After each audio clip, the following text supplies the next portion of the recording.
So that was an absolute disaster. So now we get to play a little game I like to call Rifle Range Roulette, where we try to figure out what is wrong with this system right here.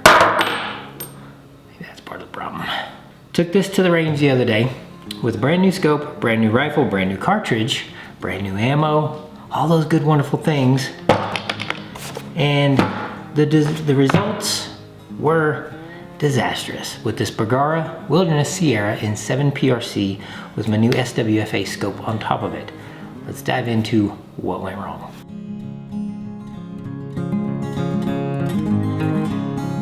Now, after doing some troubleshooting, I have a theory about what's wrong with this thing, this whole situation, but let me break down what we went through first.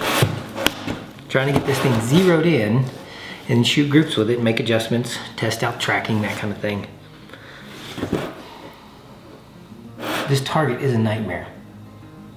Tried it 2 different times, probably close to 60 rounds now, 50 rounds at least. And yeah, no, there's nothing in this rifle at all, system, situation, and all that even came close to anything under 2 minutes. It wouldn't even shoot under 2 minutes with any combination I tried. 3 different ammos, brand new scope, brand new rifle. Let's dive into why I think that happened and the troubleshooting we've started to do now to fix the problem. First, I'm going to take you into, no, actually, you know what, my theory. I'm going to go into the theory later. First, I'm going to tell you what happened. Okay, so go out to the range, brand new 7 PRC, everything's tightened down, everything's locked down. Checked the bolts, checked all the different stuff. My normal process and procedure for setting up a rifle. I went through the whole 9 yards with the scope, the chamber, the cleaning, the whole 9 yards.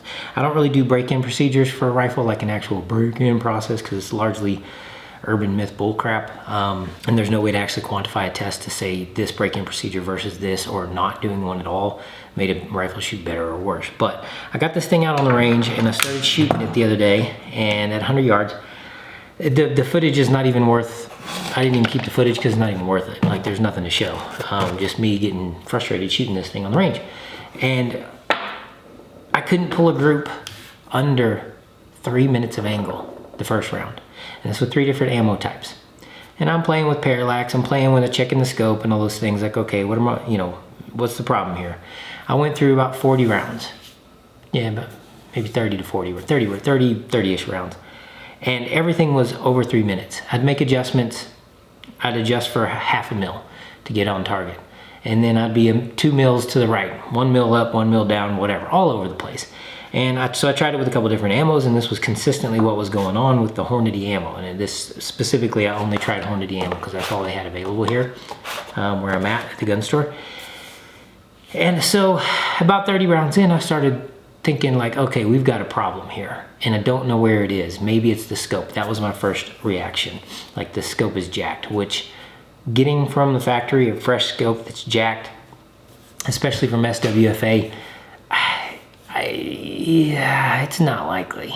It's not likely. The weather was perfect. I mean, we're talking 75 degrees, sunny, still, hardly any wind, humidity level was low, perfect shooting conditions. I mean, this is like, if you're gonna shoot out to a mile, this is the type of situation you'd want for that. It was that perfect and ideal. The mirage was almost non-existent, all those good things. So couldn't figure out what was going on. Decided to pack it up and come home for the day. Thinking it was the scope, I went ahead and swapped out my SWFA for a tried and true Burris XTR2, which I had on a different rifle, which was shooting immaculately, because the day before that I had shot out to 850 yards with this scope on a different rifle, the 6 ARC Ruger American, and I was just nailing sub-minute targets out at 850. So I knew the scope was good. I put it on the Bergara to try that out. I went through my process again, checked, I cracked open the action, looked inside. I was okay, all right, there's some things I don't like on the inside here, which I will cover later. But let me just put it back together, retorque everything down, put the scope back on, recheck the zero, bore sight, all that good stuff, and go at it again, try it one more time. So I went back to the range, went at 50 yards this time. I'm like, all right, let's come in a little closer. Let me just get some bullets through this thing and see if maybe the barrel just needs a little bit of break-in. So I put another 20 rounds through the sucker, and I was still getting 2.5 to 3.5 minute groups at 50 yards. So big, we're talking 2-inch groups at 50 yards. 2-inch. The smallest group I managed to put down at 50 yards was, yeah, just about 2 inches. A 2-inch group at 50 yards. That's insane. There's something wrong. There's a problem in the process here. Now, granted, it is a larger caliber than I typically shoot, being a 7 PRC. I'm used to 6.5 Creedmoor 308, that kind of thing.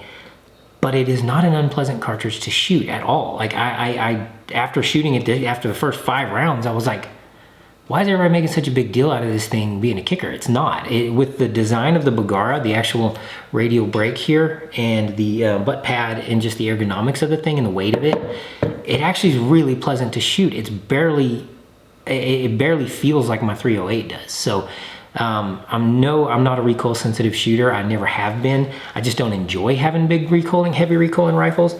But this is not a 300 rim Super Gucci Ultra Mag 338 whatever Lapua with no brake on a lightweight pencil thin barrel. This is a hefty barrel, heavier rifle, you know, 7+ pounds. We're looking at about 9 pounds total with my scope and a radial muzzle brake. So it actually shoots really, really pleasantly. I found that surprisingly nice. Like this is a great cartridge. I could shoot this all day long. I got 20, 30 rounds down at a time and not really feel any, you know, like fatigue from shooting it, I guess you could say.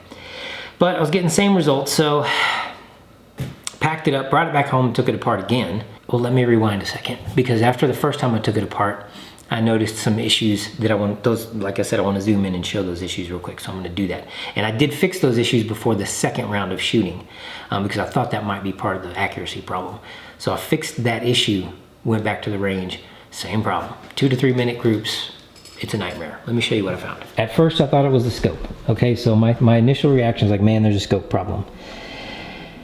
But I put the burris on there and just to eliminate that factor. And I know the burris works good, so I put it on here. But when I went into the action, I noticed here, these pillars were sticking up at jagged edges and stuff, and there was a lot of crap around the bedding surface here, both ends. So I had to come in here with my rounder, and it's basically just a round tube that's about just under the diameter of the action. Put some sandpaper on it and try to shrew that raceway out a little bit around, especially around those pillars, because those pillars were a nightmare. They were all jagged, sticking up, all kinds of crazy. It was wild what was going on with them. So I filed all that down, got it nice and smooth, and this is not a bedding job, okay? I didn't do a bedding job on the action. I just cleaned up the barrel channel, or the action channel, and the contact points with the action. Plus there was some issues on the bottom of the actual bottom where the action screws go in. There was some paint from the Cerakoting and stuff sticking up, jagged and crusted, and it just wasn't consistent, it wasn't even, and it wasn't flat and true. So I went through that and cleaned that up, put things back together, went back to the range, and still same problem, same issue. So here's my theory. I don't think it's the scope, and I'm actually going to take that SWFA and test it on a rifle I know shoots sub-minute, half-minute easily. So I'm going to test that, make sure that it's not the scope, rule that out. If it is partially the scope, then I'm going to go ahead and send that back to SWFA and get a replacement, because they're great about that. And if you can, why shouldn't you? You should get your scope replaced. My big theory here is, one, it's the ammo, partially. Hornady ammo is not consistent with a 7 PRC. From my personal experience now, I'm getting wild shifts. I didn't even bother testing velocities because I could tell that it was just off to begin with, and I'm not gonna waste my time. Maybe some velocity testing would be fair to do on the Hornady ammo, which I will do once I get this situation back under control. But for the time being, I didn't even bother testing velocities. I just went like, okay, if the ammo's a problem, the ammo's a problem, and that's kind of typical with Hornady. Sometimes the ammo's great, sometimes it's just Hornady not. Hornady. It's Hornady. So I don't want to call it just the ammo as an issue.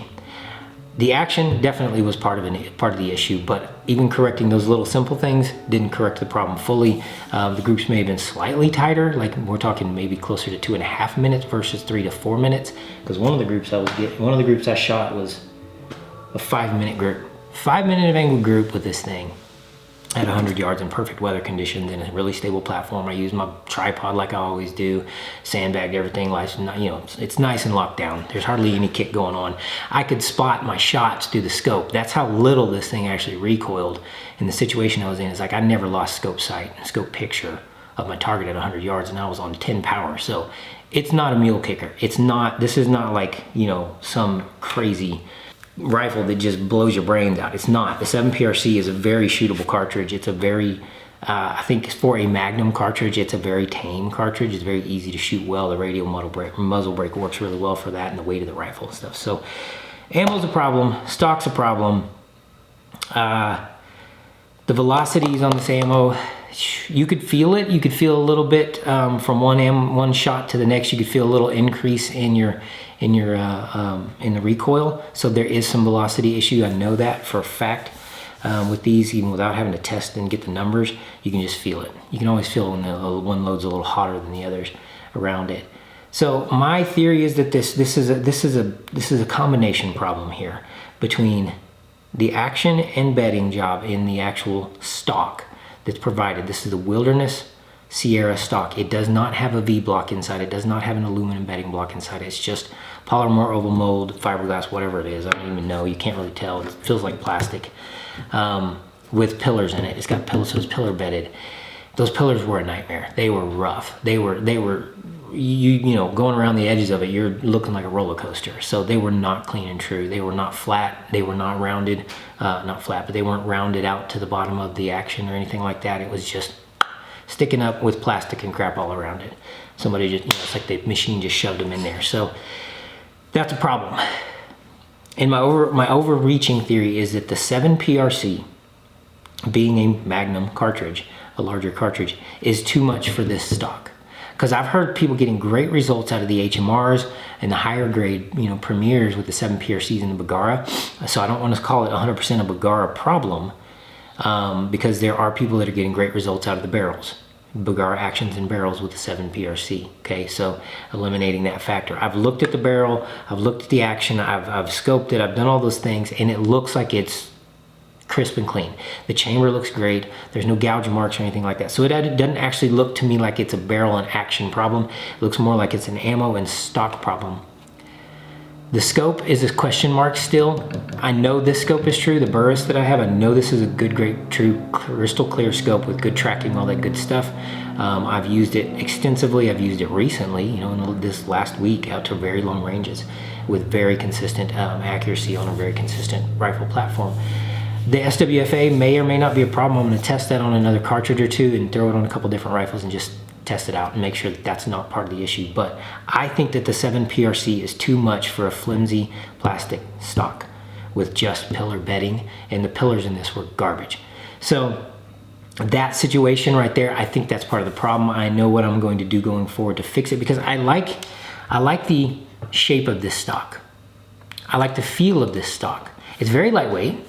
I like the bottom metal is aluminum and all that good, wonderful stuff. I like that it's got the adjustable cheek piece, and the recoil pad on this is fantastic. It really is. Like, part of the mitigation of recoil for the 7PRC and the issues that I didn't have, you know, it was very pleasant to shoot because I shot it offhand. I shot it tripod prone. I shot it tripod sitting, kneeling, all those good things.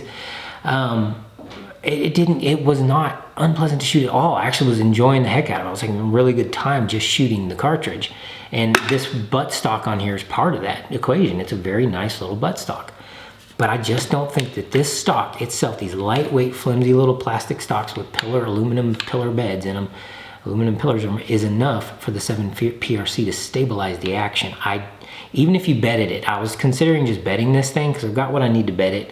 And I was thinking, okay, maybe I'll just bed that sucker and, you know, put a nice bedding job on it and see if that trues it out. But I don't think that will actually fix the problem with this flimsy a stock as this is, with as heavy of a cartridge as this is. So I'm gonna go ahead and replace it. I'm gonna go ahead and replace the stock and eliminate that from the equation. So I'm like 75% sure it's not the scope. About 80 to 90% sure it's the stock setup and the bedding and all that good stuff. And then I'm also, you know, I'm like 50% sure that the ammo's not consistent. So we're gonna go forward from here I'm going to just put it in a new stock, AICS compatible magazines. I got the MDT field stock. I'm going to use that because I want a lighter weight rifle. I didn't want to go with the XRS or something super heavy, heavier. I want to keep it as light as I can. So the field stock is a good compromise for that. And I'm going to reload.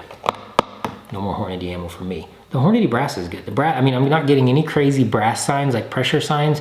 Every now and then I'd get a little bit of a flat primer on 1 or 2 loads, and those are the ones I could feel that were a little heavier, and they would flatten out a little bit. Not really any dimples on my primer here, but no carbon rings and craziness around here. So it's got a tight chamber in it. It's a nice consistent chamber. I've measured a couple of these pieces of brass to compare them to each other from the different loads, and the chamber seems to be consistently, you know, uniform all the way around with the 7 PRC, and I'm not getting a whole lot of ringing or anything like that.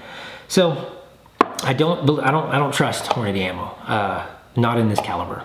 I just don't, and that's unfortunate. And I've heard the same from a lot of people that I've talked to. I've been online with people the last couple of days, kind of kicking this around, visiting other people's videos and asking questions and commenting, that kind of thing, that are experiencing similar things. And I just don't trust the 7 PRC Hornady ammo in the configuration I have things right now. Now I've got some more. I've got a couple rounds left in each box. I've got about 5 to 8 rounds, 5 to 6 rounds in each box left, enough to do another test of the same ammo, so I can eliminate, you know, control group, whatever you call it, once I get the new stock in, and try to get this ironed out.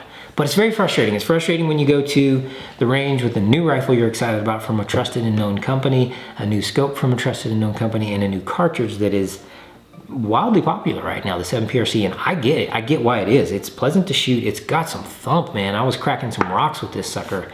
I'd put some rocks in the bottom of my target to hold it up, and absolutely just annihilating them suckers. The 7 PRC's got all the stank you need to put an animal down. That is for sure. There's no question that this cartridge will take it out. If you can get it dialed in and get it accurate, you got one heck of a devastating long range, heavy game hunting cartridge on your hands. But I gotta iron the kinks out of the system. Rifle range roulette, man. Sometimes you gotta play that game. And it's not always obvious what the problem is right off the bat, but the pillars were a problem here. Action and barrel look solid. They feel solid. They feel well machined and true and spec and all those things. I don't think it's that's the issue. This is definitely part of the issue, the ammo over here. The scope, I'd be really surprised if the scope was part of the problem, because it did not seem to be any different results when I put a trusted scope on it. So I was getting the same results. So I'm gonna probably call that not part of the problem. That's part of the game we play with this precision rifle and hunting rifle game, though, is you got to run into a limit every now and then. It's unfortunate to happen on such an expensive cartridge, but it's time to start reloading this dude. Get it in a new stock, and I might actually even bed that stock anyway. I've said it in past videos, you don't need to bed aluminum chassis B-block style stocks like the field stock, but I might do it anyway, just because, just to make sure that that is 100% not a variable. And if all those things get ironed out and I get some hand loads and I'm doing all the things like that and I still can't get this thing to shoot down towards a minute, I mean, I'm not looking for a half minute or quarter minute gun out of this. I'm looking for about a minute or less. This is a deer or slash elk hunting rifle for long range, and that's what I want out of it. I'm not building a PRS gun out of this thing. So I just need it to shoot about a minute or less. I'll be happy with that. But if I can't seem to get that dialed in, I might have to take the barrel off that Bergara. Try again. All right, y'all have fun. Good luck at the range.